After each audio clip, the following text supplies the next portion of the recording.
right, we're going to talk about your 2 favorite letters today. I know what James is thinking.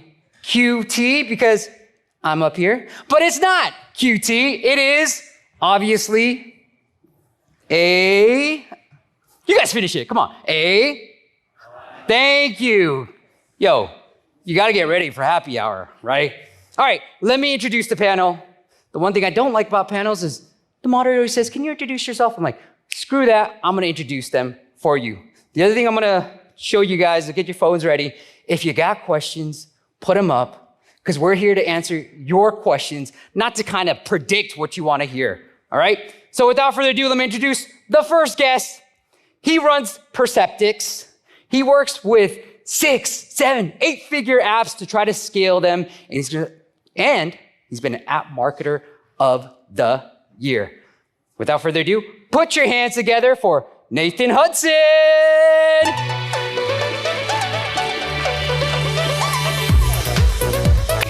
Good to be here. All right, next, hopefully these applause will go up in nature and excitement. All right, he turned a 1-feature viral app into 300 million downloads. The app is called Reface, and now most recently, he's found success with a new app called BitePal. It hit number 3 nutrition app, top 10 fitness app globally by downloads. This guy knows his ish when it comes to app growth. Let's give it up for Anton. Come on. Woo!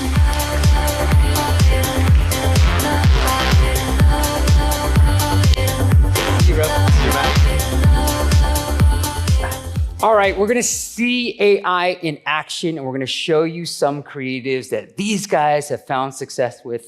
And yes, spoiler alert, it is literally all AI. Did you guys get the picture of the Slido? Yeah? Ask questions, I'm gonna monitor along the way. Thank you, this is cool. All right, what AI solution brought the most impact on business results? You first. Go ahead, Nathan. Good question. I think, well, over the last year, it's definitely been like Claude.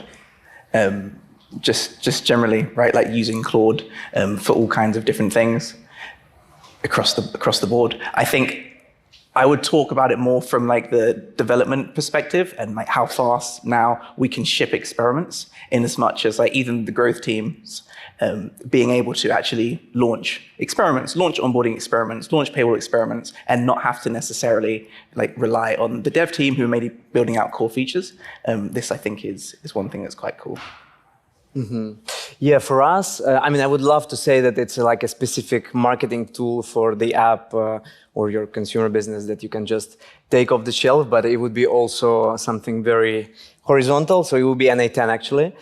And the reason is that we are building inside Reface this like machine, the factory of the whole marketing process, starting from creatives, finishing with user acquisition, monetization, and a lot of automations and things, the different models that we bring together, they are all connected with an A10, which we eventually upgrade to something which is more robust and durable. But if I were to say one thing, it would be an A10.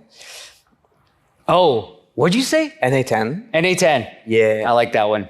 Okay, let me see if these clickers are working. All right, Anton, we're gonna hit you with this video. Yeah. So let's see. We got examples, ladies and gentlemen, of high-performing ads.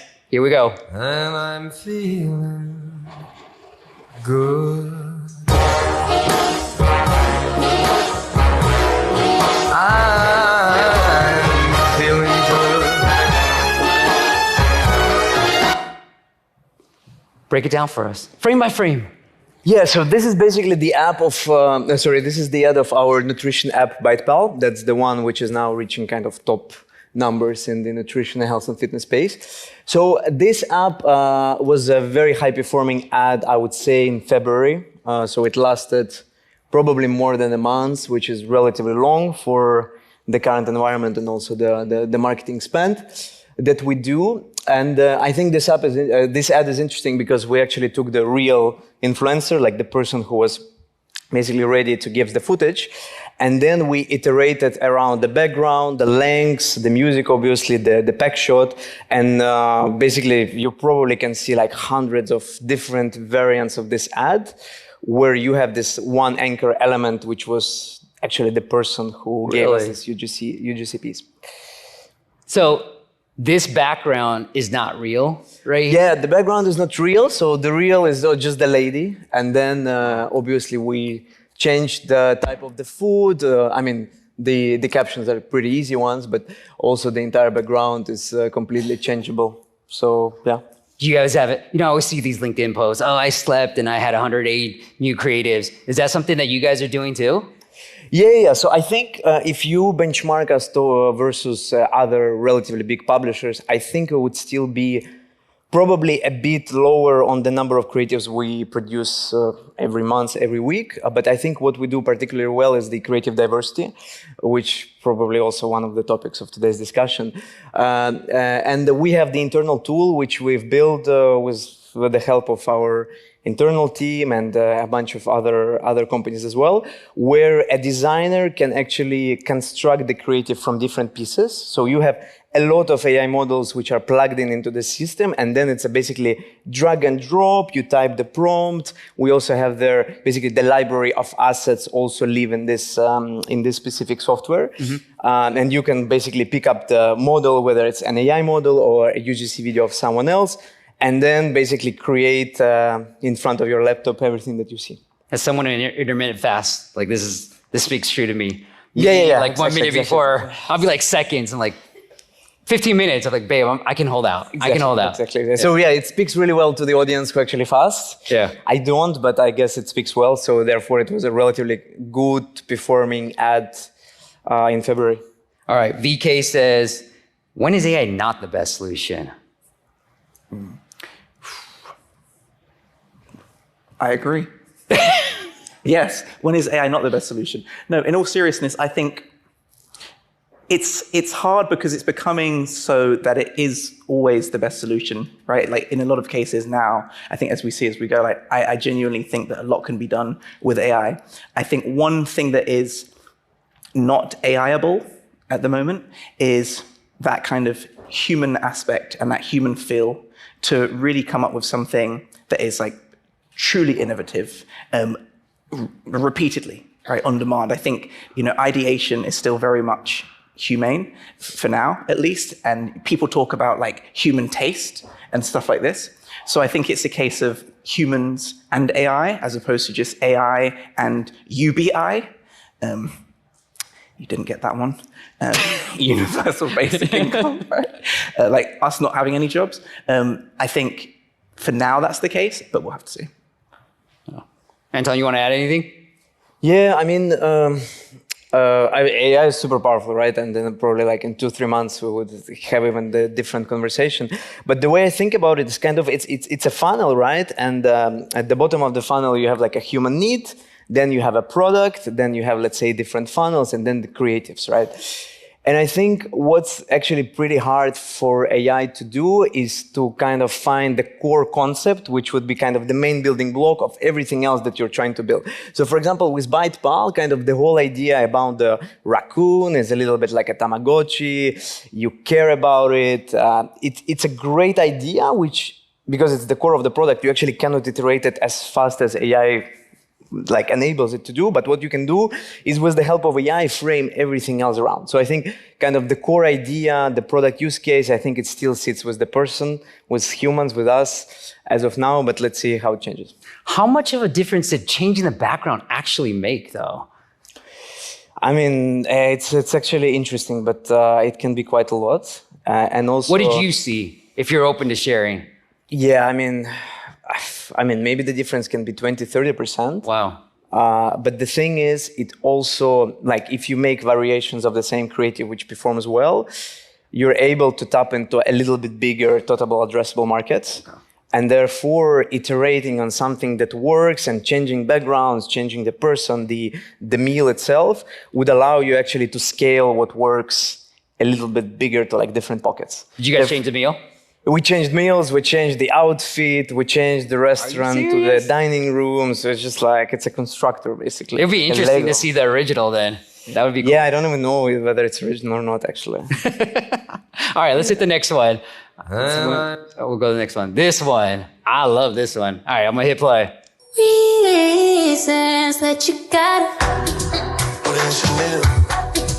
They say love me, you put me Chanel. They say love me, you put me Chanel. They say love me, you put me Chanel. They say love me, you put me Chanel. They say love me, you put me Chanel.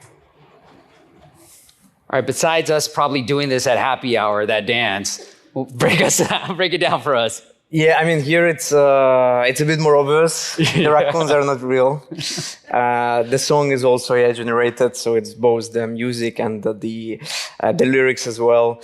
Yeah, and again, the elements that we play here with. But I think this creative is actually interesting because you can clearly see that it's AI, but it still resonated with people. People still clicked. Mm-hmm. Therefore, I feel like when we talk about the creative work and the ability to storytell through creatives, through our very short attention spans, I think both actually work relatively well. Like the bet on authenticity, where you have actually a real person, but also this a bit like fake and real ads as well. What did you use to make that song? Because I literally thought that was a real song. Oof, maybe Suno, but I'm not sure actually. Okay, yeah, I love Suno. Yeah. What kind of prompt did you tell it? I mean, did you know that, hey, it's like, I've got dancing raccoons. Are these raccoons or seals? Are these seals? They are raccoons. They should be raccoons, actually. That's crazy. They should be raccoons. Should we listen to it one more time? Because I don't even know that it was AI. Reasons that you gotta.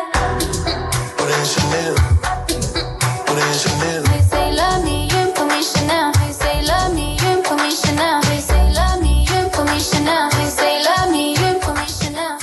They love me because I buy Chanel. What is he saying? What's the words? What's the lyrics? I didn't pay attention, but Okay. maybe you saw there is a back. I mean, but no copyright issues. Let's not talk about it. Probably. I love this question from Vlad. Vladimir is like, what are the biggest security and trust risks when integrating AI into mobile apps, and how can they be mitigated without degrading user experience? I mean, when you install any of our apps, which is like Reface, our kind of app that we started with, BytePal. We have another one. It's called Honestly. It's like AI journaling / AI therapy. I mean, you will be hit by multiple pop-ups saying that, hey, actually, we use Gemini, and Gemini may send some third-party data to Google back and stuff like that. So we're actually pretty transparent within the product itself, how we handle AI. And to be honest, I mean, we're very kind of scientific companies, probably everyone in the room. So we A/B test everything. And we didn't see actually a big drop-off of people if they're like facing straight away that it's AI. So it's kind of expected. Yeah. And I feel like people already started developing this a little bit of like GDPR blindness, I would say, that, okay, there is something to read, something to accept, and people just, they're okay using AI tools, I would say. All right, Anton, you got a friend in the audience, I think, okay? Before we move on, you, Nathan, what is the one thing that you think made BytePal successful? I mean, there are hundreds of apps for this. I mean, one thing... Looks like a Webflow as well. Take the test. Yeah, I mean, a lot of things of BytePal are pretty standard, I would say. But, you know, there's like this really nice book, actually. It's called 7 Powers. It's the way how kind of companies build a sustainable competitive advantage. And I think in our industry, I have to say that kind of operational efficiency is one that actually... super important. So if you manage to be better by like 2% in every single moment, right. So we have a little bit better interface, which kind of plays a little bit better on TikTok ads, for example, right? And we have maybe a little bit like better creative performance. So these things pile up, and it actually makes you get your extra margin, which allows you to scale 10, 100x. Otherwise, you wouldn't be able to do. Okay, I like it. All right, sorry, Nathan. Bear with me, bro. All right, Andrew says, if you were to start BytePal today from scratch right now and have limited resources, how would you grow it? And what would you focus on? And Anton, did you just start off with running ads right away just to see if you had product market fit? Yeah. I mean, we had an idea. So like what we notice right now is a lot of people just like see the industry, it's like relatively big, then sensor towers, similar web, like other analytical tools, you see it's growing. And people try to launch something pretty generic, and then they try to find kind of first product market fit with the ads, and then they start building the product. The problem is that like a lot of people never actually reach this state, right? And maybe one of the ways to think about it is if you actually like the idea, kind of invest in it even before ads work, because I mean, BytePal kind of existed for a year before reaching positive unit economics, and we just really like the concept.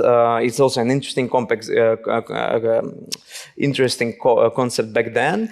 And we kind of invested already so much in the product that we didn't have a chance to kind of step back and do something else, because it's a little bit of a cost-sunk fallacy, but it helped us to push through until it actually started scaling.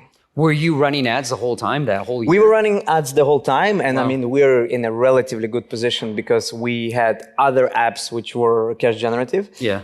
So BytePal for quite a while was a heavy ROI negative product, I would say. Okay. Thanks for sharing that, man. Yeah. All right. We got Nathan's ad as well.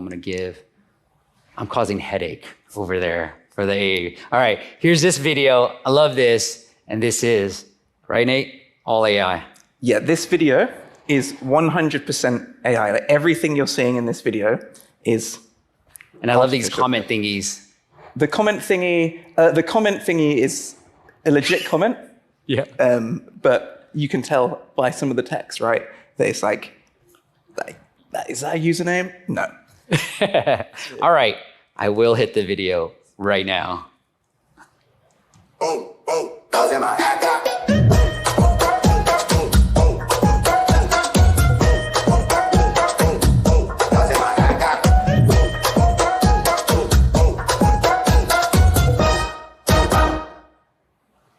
All right, what did you test? You test background, you test outfits. What did you guys test with this one? Yeah, so for this creative, so basically, like, backstory, like, for the last 18 months, I've been working on what I call my secret project, right? And this secret project has been super secret project. But essentially, like, what I've been working on is trying to build a super agent for mobile growth, right? Like, in short. And one of the things I've been focusing on has been like creative production. So the idea is, how can we fully use AI to create the creative entirely, right? So taking it beyond using a real UGC creator and then like changing different aspects and just fully prompting to generate a creative. So this was actually one-shotted, right? So this was the first like version, but there's like 15 versions I was trying to select to figure out which one to show. And I selected this one because, one, it's the most authentic. Like, yeah, you can see the little comment bit that looks a little bit like, oh, that's not real. But realistically, like, if you're seeing an ad pop up on your phone, no one's looking at that. And yeah, that's why we picked this one. The interesting thing is, when doing this, like, it took me maybe 15 minutes to create the 20 different ads, and the majority of that time was waiting for the ad to be generated, right? It's taken like over 18 months to actually build the thing, to build the ads, right? So that's not been easy. But what I noticed across those 20 is that some of them suck, right? Like, it's exactly the same. The prompt is the same. It's the same. Why is one of them, she's like, throwing the clothes, and you can see that the gym set is like the top and the leggings are connected as if it's like a kid's dungaree set. And I'm like, well, that's what are you doing, right? Like, in different creators, we see different things. In some of them, like, she's holding the two shoes, and then like she throws up and a shoe lands on her head, and I'm like, what? Like, I didn't say that. I'm confused. And I think what I've come to learn is that the models are not consistent, right, yet, but you can still generate creative end to end. Do you have a prompt that you wanted to share, or you wanted to wait till the next one? I don't for this one. Okay. I have a prompt for one of them. The final video, I have the prompt I want to share with you. That's a little teaser then. I'm going to go to the next question. Tell me about the tools that you're using. Are you still using Claude to create those videos? No. So like, that's my secret project, right? Like, so like, I've been working on building it. I'm not trying to sell anything, by the way. There's nothing to sell here because it's not ready. Otherwise, I would tell you that it's ready and I'd try and make some money. But I've just been focusing on trying to actually deliver something that can do a good job. And that's what I've been doing. So yeah, that was a custom tool, just like Anton mentioned, like, you guys have internal tools. Yeah. Yeah. All right. Nathan, are you worried about getting too comfortable with AI in the growth space and cost ballooning in the future once the AI models look to make more profit? This is from Alex. Yeah, great question. So I think you're getting at the idea of like we're using models, right, to generate stuff, and then like let's say they hike their API prices up, and then all of a sudden things are crazy. I think specifically for like generation and creation, not particularly. I think if we look at what's happened with the like models for coding, for example, yes, Anthropic are leading the way. Majority of developers would argue with like Opus 4.7, but like OpenAI are very close with GPT, I don't know, 5.4 now. Open source models are really crushing it. So I don't know if anyone here is a developer, maybe not, maybe, but like Minimax 2.7, really solid. Point being, I think open source versions of these models will become available. And I don't think that is something to worry about. At some point, it's like, it either looks real or it doesn't. And when I can do it, like, okay, great. Now, when I say it doesn't land on her head, but I don't mind waiting a little bit longer to get one that's right. Anton, what were you using to change all the backgrounds and the food and the outfits? Ooh, actually, that's a good question. So before this panel, I chatted with a person who leads the stream at Reface, and she showed me. So the tool is called Pavuk. In Ukrainian, it's a spider. And then you have like different models that like legs of the spider. Yeah. It's like Kling AI, and then you have 11 Labs, you have Suno there, you have Nano Banana, obviously. So for different pieces, there are just like different things. Yeah. And you just mix them together. Yeah. How many music tracks were you testing? Oof, I think quite a bit, yeah. Wow. Actually, sound and music is an important piece of a creative. I mean, that's what I'm noticing. Yeah, Sure. and it drives performance quite a bit, actually. Yeah, that's crazy. That's crazy. Even with the little mute thing off. Huh. Yeah. All right. What's the biggest mistake you guys have made when it comes with AI creatives? That's from Raphael. Thank you, Raphael. Appreciate you. Sorry? What's the biggest mistake you've made? Biggest mistake we made. I would say underestimating the potential of AI.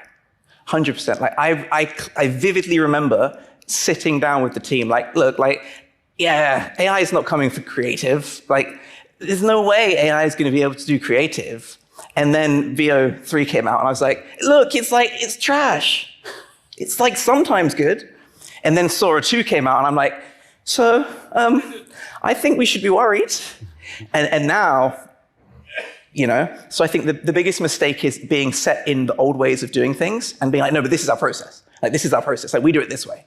And that's the way we do it, and that's how we've got results. Like, great, but like your competitor doesn't care. It's a question of, can we adapt faster, and can we adopt faster, and can we win and make better creative, or any aspect when you're leveraging AI? Yeah. Yeah, for us, I think, so basically Reface was born back in 2019, and we became relatively big in 2020 when we deployed our own face swap model. So basically it was like a one-click, 3-second experience of putting your face onto any video. Some people call it deepfake, but ours was not as good, so it's impossible to deceive people. It just has this kind of comical attitude, right? And then the industry started changing quite a bit. So obviously AI became like a big thing in 2022, 2023. And we were a little bit struggling with our ego because back in 2020, 2021, we were one of the few companies in the world who were able actually to develop their own AI models. And the original face swap that you can see in Reface app still, which is like a tiny feature now, but back then it was like a very big thing and not a lot of people could repeat it. And then the industry changed so much and we kept believing that, okay, we actually need to sit also on the model level and we need to have our own ML research, build models and stuff like that. And it took us some time actually to realize that, okay, I mean, if you want to build models, just build models, but don't do other things. And therefore, we were choosing, okay, in this kind of value chain of consumer internet where we wanted to play. And it took us a little bit more time to realize that actually we are a company which builds consumer products. It doesn't matter what kind of AI we use. It's much more about packaging, UI, UX, and also the distribution machine that we built. Yeah, 100%. How did the roles in Reface marketing team change as a response to AI? The role of the marketing team. Yeah.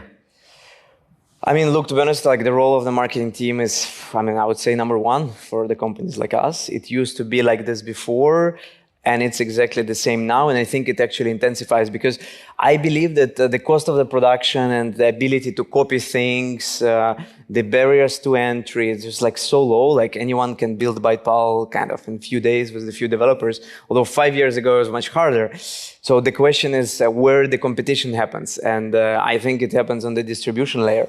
Distribution layer is marketing. So I think the role is even bigger than before. Did it shrink? Did it expand? It expanded and it became the key competitive mode. Right. Like if you were to ask what's our competitive mode, I would say, I mean, a lot of it is marketing. Yeah. Did your like interview questions change? You like, Oof, interview questions. if you're gonna hire somebody, it's like you better know how to prompt properly. I mean, yes, but I think what worked for us really well is we tried to take people who are just naturally curious and motivated. I think this is what worked the best for us. And we have like so many examples of a person who was doing completely different thing, joined Reface, we saw that, okay, there is some energy to do things, and then these people learn very fast. Also, like, to be honest, like, we have experts, we have tools, we have resources. So now I think also, like, if we talked a little bit about the future of the apps, and I believe distribution is the core, I think for a person, for whatever person who is searching for a job or starting something, I think is like the core motivation, like what drives you, and are you willing to kind of every day work hard? That's the biggest competitive advantage, I think. I would say I can't teach hustle. I can teach you skills. I can't teach hustle. Yeah, exactly. I'm gonna assume this is yes, but have you guys seen a significant reduction in cost by using AI? Or is starting with UGC a real UGC, a better option? Yes, so I would say, yes, we've seen a significant, or we're seeing increasingly cost decrease. Yeah. However, I would argue that for maybe even 5 years, like 3 years, like creative production costs haven't been the big issue, right? Like it's not a problem getting creative at scale. It's a problem finding winning ads, right? Like however much you're spending on creative production, you're spending more on Meta ads or TikTok ads, right? Like you're paying Zuck and no one has a problem lining his pockets, ranting. But you know what I mean? Like for example, if you're spending 5 times as much on creative production and instead of spending 1,000 a month, you spend 5,000 a month on creative production, but you're paying $1 million in ad spend, I struggle to see what the issue is here, especially if you're getting significantly better results. So when AI like models came out, and like I think back in October last year, I was really playing with Sora 2, and sometimes we could get creatives cheaper, but were they winning? I'm not sure. And ultimately, we're here to find winning ads, right? We're not here to reduce our creative production cost, because that's where the uplift is. So I think, yes, costs are coming down, and it's great. Like now, yeah. Like this ad hasn't been ran, by the way. I made this ad this morning at 2 a.m. And if you don't believe me, you can ask Emily, because I was meant to submit the ad yesterday, I know. right? I was in that thread. In the email thread, and I was like, okay, I need to do this. And that's because I was building. But yeah, like I think it's kind of irrelevant. We just want winners. Last question before I show the next video. Are you guys using AI to come up with the script and the ideas, or is that the human aspect of it? Like, hey, I want somebody eating their meal and I want to show when they can actually eat and do that. Or did AI come up with that script and idea? I mean, for us, it's a collaboration, actually. It's a collaboration. And we also see some people who, let's say, come to Reface and then they try to rely completely on AI idea generation. It actually doesn't really work. So AI can be like a multiplier, I think, of your own talent and things, but still, I think for you to kind of create a really winning creative, you really need to understand how a person thinks, a person who does fasting, for example. So I'll just give you an example. So I love cycling, so I do a lot of cycling. I'm very interested in this topic. And I can clearly see if the company who advertises to me kind of talks in very generic things, or actually they know like how I live, how I think and stuff like that. So there is definitely still a human element. Yeah. You see the same thing? Yeah, I would agree. I would say, so the video we just saw, that was a collaborative effort, right? That was me and my super agent, and that was the outcome, right? That was like collaboration. My concept there was like a try-on haul. I wanted like to combine a Zumba dance workout at home with a try-on haul, because I was like, I was in my zone. I was like, yeah, I've got an idea. And then this was the outcome. The video that we'll see at the end was 100% generated by AI, like from everything from idea to script to storyboard to everything. And I'll tell you what the prompt was that I gave it. But yeah, it's a moving target. It's not this one, is it? Not this one. This one. Can we come back to this one? We can play the next one. And Okay. Is it? oh, not this one. The other one. We haven't. There was two of them. Yeah, this one's the one. This is the one To play completely now. AI. No. There were three. This is the second one that we should play now. This one, I didn't come up with the script. AI came up with this. AI came up with the script. I can't remember what I came up with. Let's watch it and then we'll see. All right. Yeah. Shall we? Is it ridiculous doing a Zumba workout at the same time as filming a try-on haul? Probably. But I'm going to do it anyway. No, who says try-on hauls can't actually burn calories? Real talk, if I can't Zumba in it, I'm not buying it. Anyway, I've got a workout to do. Now I remember. So I made the first one first, and then I was like, oh, this is cool, but I want a voiceover, right? And I was like, I came up with, what did I come up with? I don't know, maybe I came up with the hooks, I can't even remember, but we were sparring. We were sparring, and then we came up with some script, and I was like, yeah, I like the sound of this, let's go with this. And then it was really hard to get this right? So the other one I said took it was fast to make. This one, I've got 20 versions and 19 suck. Really tricky. I think it's because I was asking for quite a lot, right? There's quite a lot going on with the script, the storyboard, the cuts. But yeah, this one was, again, a mix. Nice. All right. And one thing I will say, actually, that I wanted to touch on, I got my notes. So I got this notepad. I'm funny because technically I should not tell you that I've got my phone inside the notepad with notes, because otherwise, why are you sitting there with the notepad? Just use the phone. But I did tell you. So none of these have been ran, right? And a question is, I'm looking at them thinking, do I think that they're going to be winners? Right, which would be an interesting thing. And I guess what I will do is I'll run them, and then, I don't know, maybe I'll do a post on LinkedIn to say which out of the two Zumba ads performed better.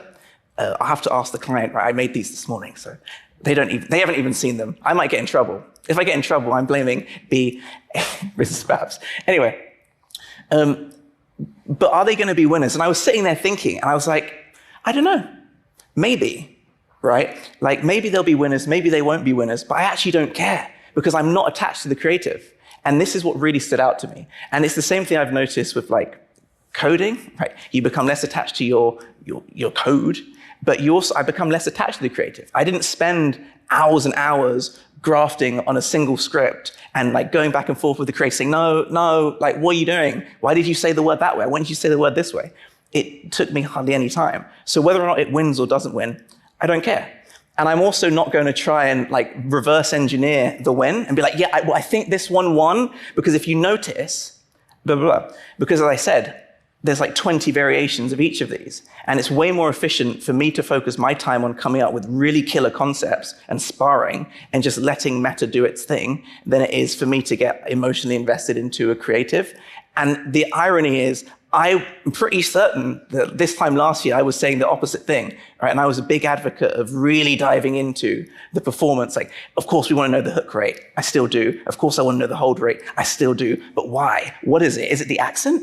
Is it the hook words? Is it the tonality? Is it the clothing she's wearing? Is it the backdrop? Is it the lighting? Is it the this? Is it now I don't care, because across multiple clients and multiple apps, I see all these things. I think that's it. And then when I try it somewhere else, it doesn't work. Or it was the case, but now the trend's moved on. Yeah. And what I thought was a winning ad is no longer a winning ad. So now I'm just let's just come up with ideas and make good creative, and then hopefully we can grow. Yeah. Anton, has AI surprised you in unexpected ways? Oof. It kind of probably keeps surprising. Yeah. Yeah. Have they grown in unexpected ways? And I'm assuming that audience, that she had a female, it was targeting male and female? You mean our products? Yeah. Well, no, that ad, it was just broad targeting. Yeah, I think it's broad targeting. Yeah, and Meta decides. And going back to your points, actually, we also at Reface sometimes try to predict which creatives would work better. We're never able to do it, and sometimes obviously we have this metric of cost per creative, and then we have very cheap creatives, let's say the static creative, which is completely just like you click the button and it's been generated. Then you have a big story tell where we actually try to find a specific person, if this person is real. Then we put together like a long story tell. And I mean, this adds lose, and then the generated one in 1 second wins. So it's actually, it's impossible to predict. You just throw everything there. I think as well, like, because I was having this discussion with someone, I think earlier in the week, about like predicting winners, and we were debating. And my argument is, look, anyone who claims that they can predict a winner is lying, because otherwise there should be someone out there with like a lifetime 80% plus win rate, just like dropping killer creatives, or like you show them 10 creatives, and like, look, mate, don't even waste your money on that. That's your winner. And like, they would be a billionaire. And I haven't met that person, right? And there's a reason why we aim for typically like what, 10 to 15% win rate is considered standard. So if we can't predict and we spend all of our time building creatives and working on creatives, we've got to really ask ourselves, why are we so obsessed with prediction? And I think you're right about it's the cost per creative. Like we get attached to what's the cost per creative? Can I reduce that? Or can I reduce my cost per winner? But then you can take it even further and say, who cares about a cost per winner? What about costs per creative that I can spend $500,000 on, right? Like, so. All right. Let's watch this last video, and you will share the prompt. I will share the prompt, I promise. In my head, I was always going to start running. Then I finally did. And now I'm out here actually running my first 10K. Runner got me here. Start your plan today. Are you not entertained? Is this not why you are here? No. So the prompt. Create me a killer ad creative for the Runner app that I can show off at a demo today. They are not a client yet, but make them an ad that will make them want to be. That was my prompt. Yeah. No lie. That was my prompt. And then no editing afterwards. No editing afterwards. No editing. So that was one shot. And there's about 3 of these that are like really good. And I picked this one. There was one that was arguably a little bit better. But I was like, no, but that one would have required tweaking. And then I wouldn't have been able to say that. And I thought, what's the bigger wow factor? It's being able to say that was the prompt. But yeah, like, I think with this creative, it's clearly AI, right? Like, duh. But I think there are 2 types of AI creatives. There's AI creatives where we're trying to make it seem as though it's not AI, which I think there's an argument we can discuss like the ethics there. But I think there's an argument that those creatives perform well.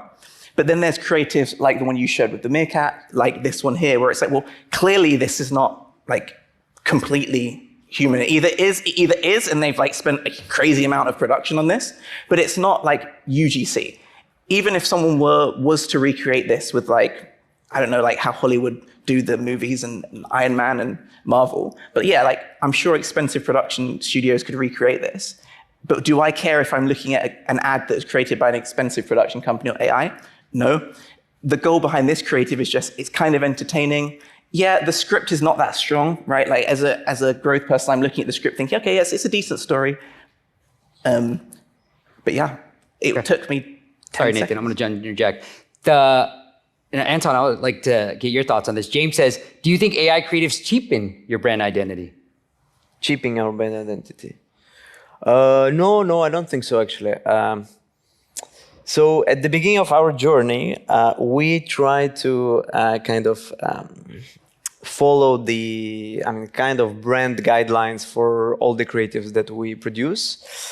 And obviously it's a constraint, so it constrained the creative ability of our team, and the creatives were not as broad as possible. And then once we started just like creating everything without like very little constraints, I would say, the performance marketing started working. So the way how we think about brand is actually creative. No one actually remembers what you clicked on. What you remember is your interaction with the product, and therefore we kind of try to think about the brand and build brand down the funnel, not at the creative level. Yeah. And it's been working actually quite fine. Yeah. But BytePal has a lot of organic traffic, actually, a lot of word of mouth. It's a really good product. And the ads are, they're not I like that answer. It's the product. Compliance, quality. Yeah, it's the product. When you have to search for an AI tool to be used during your day-to-day operations, what are the key aspects that you take into account when making that choice? I don't know about anyone else, but I really struggle adopting. I did struggle adopting new AI tools in as much as, like, for me, there has to be like a reason to give this a go. Like, if it's just like the same thing as something else a little bit differently, I just kind of can't be bothered. Yeah. So it's a tough one. I think we've probably all fallen anxious around all of like the LinkedIn comment bait. Like, if there's enough comment bait, like, you know what I mean? Like comment skills. Oh yeah, comment runner and then get the ad or whatever. You know what I mean? Like, this kind of stuff. That makes me think, oh no, I need to try that. Like, 1,000 people have commented and I'm like, oh my gosh, am I missing out on something? But I've come to realize that, like, every time it's a disappointment. So now it's just like, is there a need? Do I have a problem with my current workflow? Or do I genuinely think that this might enhance it? All right, last question. Now with vibe coding, we all seen the stats. There's so many apps out there. Where do you guys see? Where are we headed here? What are we talking about next year? In terms of the apps ecosystem and... Yo, it's broad. Take it wherever you want to go. I mean, I think two things, right? So now, obviously, it's much easier to develop an app, but it's exactly the same kind of companies that are at the top, right? I mean, obviously, there is some rotation, but the fact that it's much easier to code doesn't mean that you can crack distribution, and therefore the distribution is like very heavy on one side. I always say too. Yeah, right. But if we think about kind of what's coming next, so I think, I mean, obviously a lot of apps now try to kind of implement AI somehow, and the clearest use case is the assistant who can like talk to you and help with something. I think probably the next layer would be agentic flows when the app actually can do something for you. I mean, we haven't seen a lot of examples of it working. And actually, to be honest, we haven't seen a lot of examples of assistants working as well or meaningfully improving the app by adding them. So I think it's still a lot to go. And I feel like technologically, we're way more ahead of the product application of what we already have. So even if we stop everything that's happening on the technological side of things, I think there's still 5 years of innovation that we can implement. Yeah. Feels like you can get done with a smaller team than like, I don't think the need for a big team is that necessary anymore. That's why I was asking if you I think it's your marketing team or not. You can be definitely smaller. You can be definitely smaller. Yeah. And I think if Reface were born right now, without obviously like the processes, the legacy that we have, we would probably be able to be much smaller and do the same things. But it's something for the new companies to do much easier than for the others who existed already, right? Close us out, Nate. Yeah, I mean, I completely agree. I was struggling to think, what do I think the future is going to look like next year? And I don't know what next year is going to look like. But one of the big bets that I'm betting on is this premise that the future of successful companies that are starting out, like today, and like startups at the moment, and mobile apps that aren't already massive, isn't having a big team. It's having significantly smaller teams of great operators, right? Like, if you can have 3 to 5 A players who are using, AI to the fullest, you're going to win versus a team of 50 who stuck doing things the old way. And I think you gain efficiency, and I think that's kind of where we're headed. Ladies and gentlemen, do not go anywhere because we're about to do prizes, but give a round of applause for Nathan and Anton.